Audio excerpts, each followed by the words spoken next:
بن ولید رضی اللہ تعالیٰ عنہ کی بہادری اور شجاعت سے کون ناواقف ہوگا؟ انہوں نے اسلام کی خوبیوں سے متاثر ہو کر صلح حدیبیہ کے بعد ایمان قبول کر لیا۔ ایمان لانے سے پہلے کفار کی طرف سے جس جوش و خروش سے میدان جنگ میں شریک ہوتے تھے، اسلام لانے کے بعد اس سے زیادہ جوش اور بہادری کا مظاہرہ کیا اور ساری زندگی اسلام کی حمایت اور کفر کی مخالفت میں گزار دی۔ ایمان لانے کے کچھ ہی عرصے بعد سنہ 8 ہجری میں غزوہ مؤتہ کا واقعہ پیش آیا، جس میں مسلمانوں کے امیر زید بن حارثہ رضی اللہ تعالیٰ عنہ، جعفر ابن ابی طالب رضی اللہ تعالیٰ عنہ اور عبداللہ ابن رواحہ رضی اللہ تعالیٰ عنہ باری باری شہید ہو گئے۔ پھر حضرت خالد بن ولید رضی اللہ تعالیٰ عنہ امیر بنائے گئے اور اللہ تعالیٰ نے ان کے ہاتھوں میں مسلمانوں کو فتح عطا فرمائی۔ فتح مکہ کے موقع پر حضور صلی اللہ علیہ وسلم نے ان کو لشکر کے ایک حصے کا امیر بنایا۔ حضور صلی اللہ علیہ وسلم کی وفات کے بعد حضرت ابوبکر صدیق رضی اللہ تعالیٰ عنہ نے ان کو مرتدین سے قتال اور مسیلمہ کذاب سے جہاد کرنے کے لیے بھیجا، جس میں ان کو فتح نصیب ہوئی۔ اسی طرح روم اور فارس کی فتح میں بھی ان کا بڑا دخل رہا۔ انہی صفات کی وجہ سے رسول اللہ صلی اللہ علیہ وسلم نے فرمایا، خالد بن ولید اللہ کی تلواروں میں سے ایک تلوار ہے جس کو اللہ نے کفار و مشرکین کے لیے نیام سے نکال رکھا ہے۔ اللہ کی قدرت، جانوروں کے فوائد۔ اللہ تعالیٰ نے دنیا میں جتنے جانور پیدا کیے تقریباً سب انسانوں ہی کے فائدے کے لیے ہیں۔ کوئی سواری کے کام آتا ہے، کوئی بوجھ ڈھونڈنے کے کام آتا ہے، کسی کا گوشت کھاتے ہیں تو کسی کا دودھ پیتے ہیں۔ مزید یہ کہ دودھ سے ملائی، مکھن اور گھی نکالتے ہیں اور طرح طرح کی مٹھائیاں بناتے ہیں۔ اسی طرح کسی کے اون سے کمبل، قالین، تو چمڑے سے موزے، جوتے اور بیش قیمت چیزیں بنائی جاتی ہیں۔ یقیناً اللہ تعالیٰ نے ہر ایک چیز کو انسان کے فائدے ہی کے لیے بنایا ہے۔ ایک فرض کے بارے میں، صرف اللہ کی عبادت کرو۔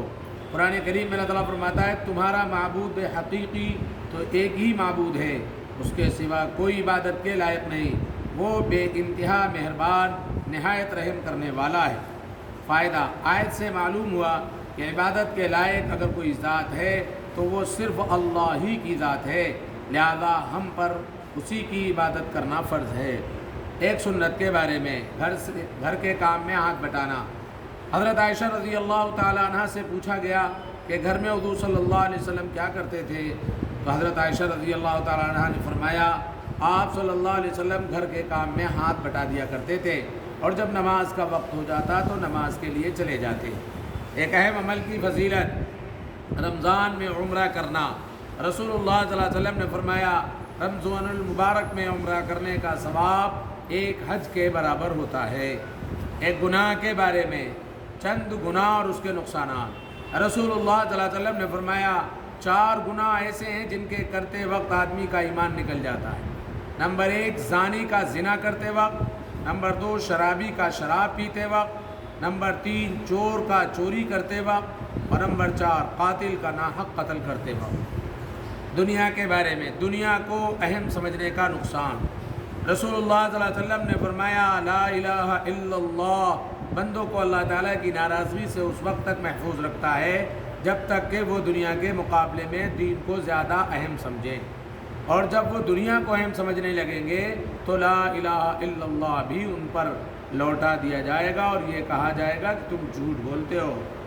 آخرت کے بارے میں، ہر ایک کو نامہ اعمال دیا جائے گا۔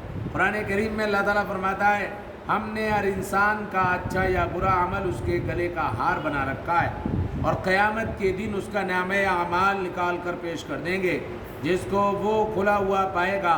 کہا جائے گا کہ تو اپنا نامہ اعمال پڑھ لے، آج تو خود ہی اپنا حساب کر لینے کو کافی ہے۔ طب نبوی سے علاج، شہد اور قرآن سے شفا۔ رسول اللہ صلی اللہ علیہ وسلم نے فرمایا، تم اپنے لیے شفا کی 2 چیزوں یعنی شہد اور قرآن کو لازم پکڑ لو۔ قرآن کی نصیحت۔ قرآن کریم میں اللہ تعالیٰ فرماتا ہے، تم میری نعمتوں پر مجھے یاد کرو، میں بھی تمہیں یاد کروں گا، اور میرے احسانات کا شکر ادا کرو اور نافرمانی مت کیا کرو۔ سبحان